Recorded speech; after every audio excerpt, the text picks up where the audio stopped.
Okay, here we're going to do a little screencast on the note of history of atomic theory. Up to this point, we've talked about the elements, we've talked about the grouping of the elements, we've talked about the properties of some of these elements. But what we want to do now is we want to go back and not necessarily look at the periodic table in terms of each element and their properties, but we want to look at just atoms themselves and how the idea of the atom has come about and what our current idea of atoms are, so that we can make sense of those properties. If we understand what makes up an atom, we can then start to theoretically explain these properties of the atoms. Okay, so let's talk about our first interesting subject here, and his name is Democritus, a Greek philosopher. There are many Greek philosophers that you probably have heard of. Democritus is important really in this discussion for one reason, all right? He believed that all substances are made up of small indivisible particles, and what that means is that he believed that if you were to take a piece of matter, such as an apple, and you were to take a knife and cut it in half and cut that half in half and keep cutting, you would eventually get to the smallest piece of what that apple could be made up of, and you couldn't cut it any further. That the universe was made up of tiny little pieces stuck together that you couldn't break down. And he used the Greek term atomos, that means indivisible, to describe these little pieces of matter. And the real reason that we're talking about him here is because he used this term atomos, and that's where our term, the atom, comes from, right? And we know that an atom is the smallest part of an element that has the properties of that element. And in a moment, you'll be able to write this stuff down when you go over the notes. Here we've got Dalton, like I said, early 1800s. Now, John Dalton wasn't really out to kind of describe matter in terms of atoms. What he was trying to study was essentially the way gases can dissolve in liquids. And the easiest way he could explain that was to imagine that the gases were made up of tiny little particles. You can think of it kind of like sand, little grains of sand, and that the liquid was made up of, again, different types of tiny little particles. You could think of that as maybe gravel, like large stones. And you could then imagine that if you poured the sand on the gravel, that then the little pieces of sand could fit into the gravel, and that would be like dissolving. That would be like a gas going into a liquid and kind of dissolving. So he was attempting to describe a property of gases and how they dissolve in liquids. It turns out that he was right, that matter is made up of these tiny little particles, and in the end he realized that that was a more important way of talking about things. So he came up with five main postulates or rules, and you'll write these down in a moment when you go through the note. All matter is comprised of tiny indivisible particles called atoms. He used the term atoms because he knew his history and he knew about Democritus and his term atomos. And so he used that term atom to describe these little particles. And, you know, the rest is history, right? We now talk about atoms all the time in chemistry. Okay, so all matter is comprised of tiny indivisible particles called atoms. All atoms of a particular element have identical properties. And we already know that, right? But that was kind of groundbreaking, you know, back in the 1800s. So it meant that atoms of one particular element are the same as all of the other atoms of that same element. In other words, they're identical. They don't differ. All atoms of different elements have different properties. And again, that makes sense to us, but back then it was important to be stated. So an atom of hydrogen was much different than an atom of oxygen, all right? And they had different properties. That's what made them different. Other postulates, atoms can combine in constant ratios to form groups of atoms called molecules. Now, Dalton did not come up with the term molecule himself. I believe he used a term like compound atoms, right? Things that contain more than one atom. The term molecule came along a little later on. I cannot remember who originated the term, but it's not important here. And during a chemical reaction, atoms join together or separate from each other and are not destroyed. So this is groundbreaking. This is the most important part of his atomic theory, that during a reaction, atoms simply just kind of trade places and move around and form new partnerships to form new molecules, but they are not destroyed. And that's the important part that goes along with Lavoisier's idea. All right? Okay. So we call Dalton's atom the billiard ball atom because he really didn't have any features in it. There's no electrons or no protons. It's just a sphere, just a thing. So it's like a pool ball, right? It doesn't have any features to it. So that's why we call it the billiard ball atom. All right. So what made this so great? Well, I've already talked about the law of conservation of mass in terms of Lavoisier. That was what he theorized from his experiments, that's what he observed in his experiments, and this kind of supported it.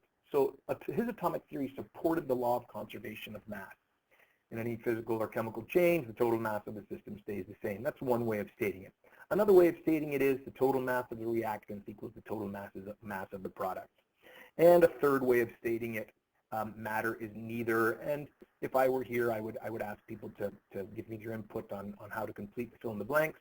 But it is created, pardon the scribbling, I haven't used this in a while, or destroyed. All right?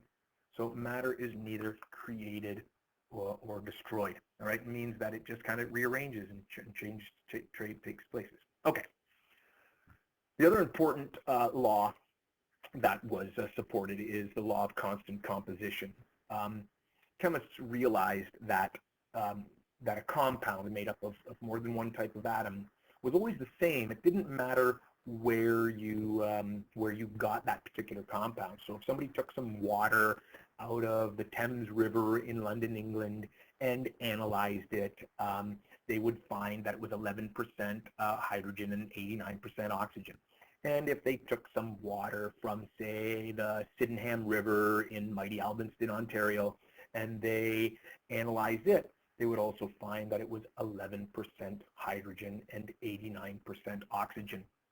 And, you know, to scientists a long time ago, that was surprising to them, you know. And once they started to analyze water in different places, they realized that, you know, all water is made up of 11% hydrogen and 89% oxygen.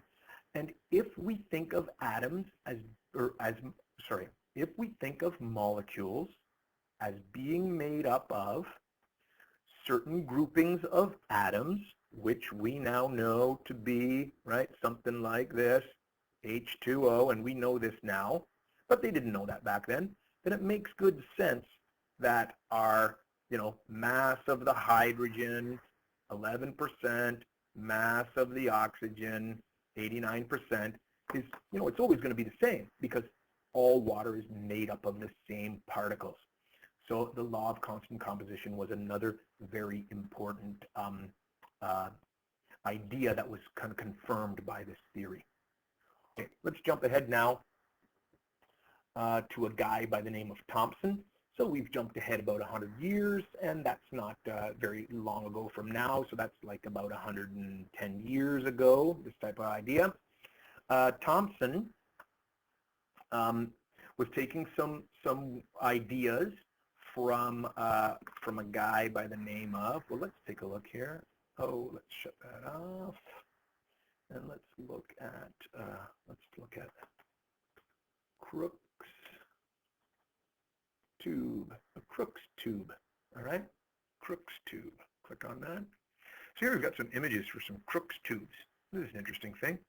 So here we got a whole bunch of them. Let's take a look at these. A scientist by the name of Crookes was working with electricity. All right, with the advance of electricity in the 1800s, chemists had a new tool that they could use to kind of study matter. And a guy by the name of Tesla invented a device that made really high voltage electricity. When I get back to school, ask me to show you this, all right? And chemists were zapping everything, all right? They were zapping solids and liquids and gases. They were zapping everything with whatever with whatever high voltage electricity that they could find, all right? And they could make, right? They didn't have to find it. They had a device that would, make high voltage electricity. And as they worked with these Crookes tubes, they discovered that when you hooked electricity up to these electrodes here, right? So if I took my power supply and I hooked some electricity up to this thing here, some high voltage electricity, positive, negative, that type of thing, that there would be these particles coming out of this piece right here, particles coming out here, all right? And it didn't matter what type of metal was in this position, right here, right there. They could switch out whatever metal they wanted. They could put copper in there, or they could put some gold in there, or they could put some, well, no, I'm just being silly, iron in there. You get the idea. And it didn't matter what type of element they had in there, and these particles would come shooting out.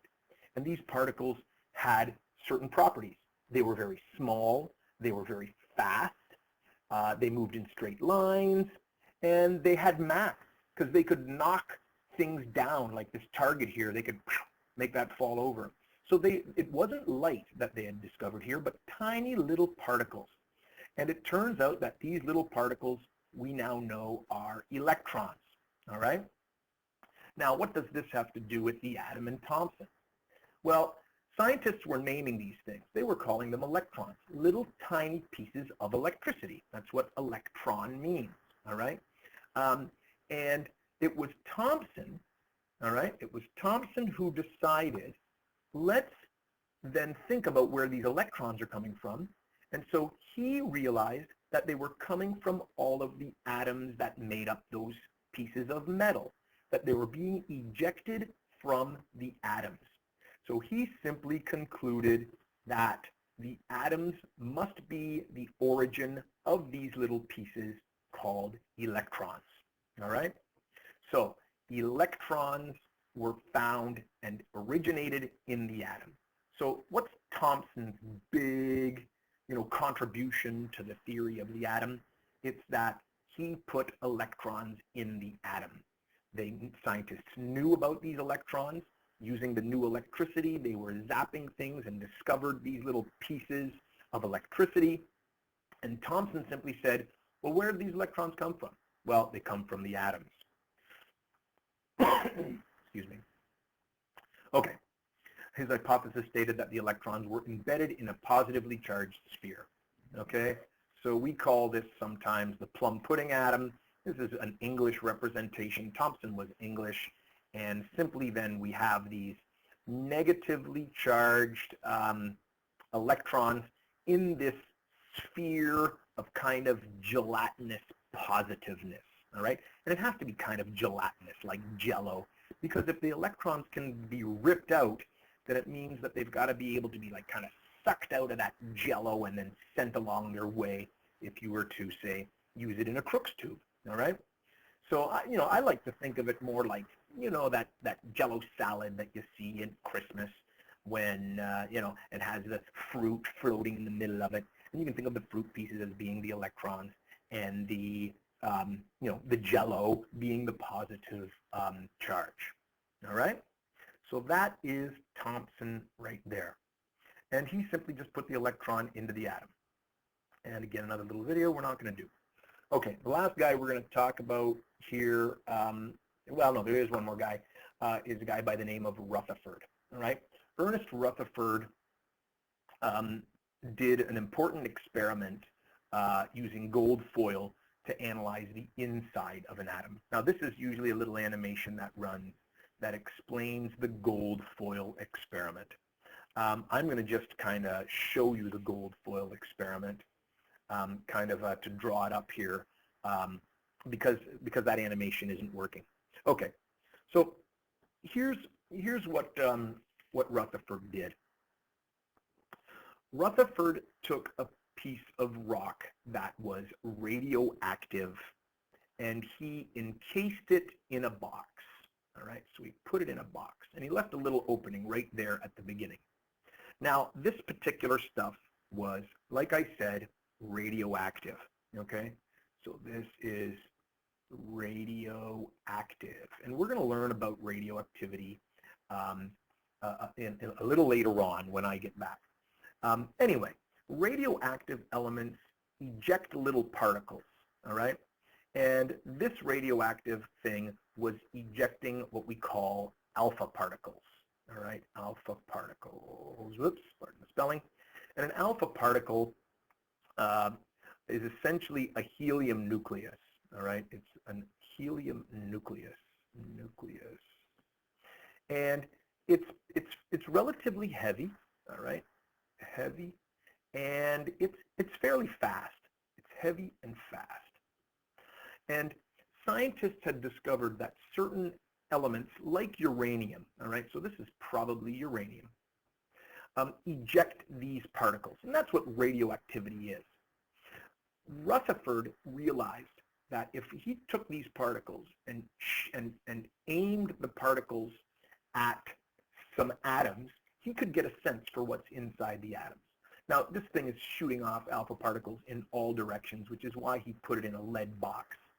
This box here would have been made of lead. It would have absorbed all these particles, and these would have come shooting out here, some alpha particles. Now, what did he shoot this at? Well, he shot it at a piece of gold foil. Now, gold is a great element to do this particular experiment with, AU, all right? And that's because you can hammer gold really thin. And he had very thin gold, approximately 400 atoms thick, all right? Which is not very much. 400 atoms is pretty small. And then what he did was he put a screen in behind this thing, all right? And my screen isn't going to be very good, but I'll put the screen around. He put the screen all the way around this stuff, a big screen here. And the screen was coated with a material called zinc sulfide. And what happens is when an alpha particle hits the zinc sulfide, so let's say we got an alpha particle, let's say it busts right on through, this thing glows, right? We'll make it yellow or something like this. This thing glows, woo, glows up. And that told Rutherford that the alpha particle made it through. So here's what Rutherford wanted to do. He wanted to fire these big, heavy, fast particles at this thin layer of atoms and see what they did. Now, if these atoms were made up of gelatinous goop, then we would expect most of the atoms to bust right through. They might encounter a little electron and might be, oh, well, another very important thing. Alpha particles are positively charged. They're positively charged, and that's very important. Because if an alpha particle encountered a little electron, it may have deflected a little bit, and it may have moved over here to the side a little bit, but not much. So the prediction was, if it was made of gelatinous goop, then that particle should just bust right on through. What Rutherford discovered was that, yes, most of the particles went straight through. But he also discovered some that bounced over here. We'll make a little light spot there, and maybe bounced over here. But the weirdest ones were ones that were way back here and way over here. So he discovered, or he determined, that some of the alpha particles were taking off that way, but some of them were coming right back. And those are the important ones right there. We'll put an exclamation mark right by there. We'll put a little mark here beside it to make it look important. All right, that's very important, because if you're shooting big, heavy objects at gelatinous goop, you would expect it to go straight through. But in actual fact, some of them came back. And that's very, very important. And I'll explain to you in a moment what that means. But it was these ones that came back that were the the situation. Now, one last little thing I want to show you before we talk about what this means, and I can't advance my slides. What's going on with my program here? Here we go. This is a simulation that I sometimes run, and the simulation isn't going to work for me here because I'm not on my school computer. But this kind of shows what can happen here if we have our alpha particle. And here's what Rutherford believed was taking place. Here's what we now know as the nucleus of the atom. And those alpha particles that kind of started up here would have kind of zone along here and maybe would have been deflected a little bit, all right? Not much of a deflection. And these that were way over here would have hardly been deflected. But any alpha particle that got really close to the nucleus would have been deflected very strongly because of the repulsion of the two positive charges. So here, another one here would have been deflected very strongly. And if one maybe came straight on, oh, my line, it might be deflected right back, all right? So Rutherford knew his physics and laws of physics and knew that if you had a positive charge running into another small positive charge, you would get these deflections back and you would get these zinc sulfide to glow. You'd get a scintillation, it's called. So that explained why most went through and why some came back. The existence of a small, all right, heavy, positive, and he used the term nucleus, all right? A small, heavy, positive nucleus is what he had to predict. So that's the important thing that Rutherford determined. He determined the existence of the nucleus. It's fabulous. That's very important, the nucleus. So Rutherford's big, important thing is he put the nucleus in the atom. He believed it was positively charged because the alpha particles were being deflected away. He stated that the electrons could orbit anywhere around the nucleus. Actually, he didn't. He really wasn't concerned about the electrons, but he knew that they had to be moving, kind of like in a solar system. So he said, well, they've got to be moving out there somewhere, but there's problems having electrons whizzing around a nucleus. There was physical problems that had to be fixed, and he knew there were problems with this, but he did not have the solution. And the next guy we talk about in a few classes, Niels Bohr, came up with the solution for that. Later discovered that the positive charge was due to a proton, and Rutherford's atom is sometimes called the solar system atom. Oops. And that's because it has this big heavy piece in the middle, the nucleus, like the sun, and it's got things whizzing around it, the electrons, like the planets. Okay, one last guy to finish off here, to finish off all the particles that we need in our atom, and that is James Chadwick, and he conducted experiments which led to the identification of the neutron, which is a neutral particle located in the nucleus with the protons. This was done about in approximately 1930. Oops, that's not a 3. 1930, that's horrendous. And it took them a long time to discover the neutron, and that's because a neutron is neutral, and you really can't do much with a neutral object. You can't deflect it with a positive charge or deflect it with a negative charge. It doesn't make zinc sulfide glow like the alpha particles. So it took a while for them to discover. There's a great story on how that works, but you've listened to my voice enough, you don't want to hear anymore. Okay, so that brings us to the final little thing in today's lesson, and that is kind of an accounting of all of our particles. And the first particle that we kind of came along was, I guess, the electron. Let's save the electron for last. Let's start with the proton. Okay, proton, sometimes written as a P with a little plus. All right. Relative charge, it is positive. By the way, a plus with a VE is my short form for positive. Its location is found in the nucleus. All right. and it's relative mass. And when we say relative mass, we're comparing it to other particles like the neutron and the electron. So it's mass relative to something else. We have 1. And there is a unit to that. It's called 1U, and that U stands for an atomic mass unit, and we'll get to that a little later. The next particle, the neutron, and it's sometimes written as an N with a little 0 because it has no charge, and it is neutral, and it is found in the nucleus, and we know that, and its relative mass is 1, all right? And the last guy, which is actually the first guy we came across, the electron, and that has a E negative, and it is a negative charge, and it's important to know that the negative of the electron completely cancels out the positive of a proton. It's found in orbit, and its mass is approximately 1/2000th of a U. So it has a very small mass, all right? So its mass is much different than the proton, but its charge is exactly opposite to the proton, and it cancels it out. Okay, and that's where we are ending for today.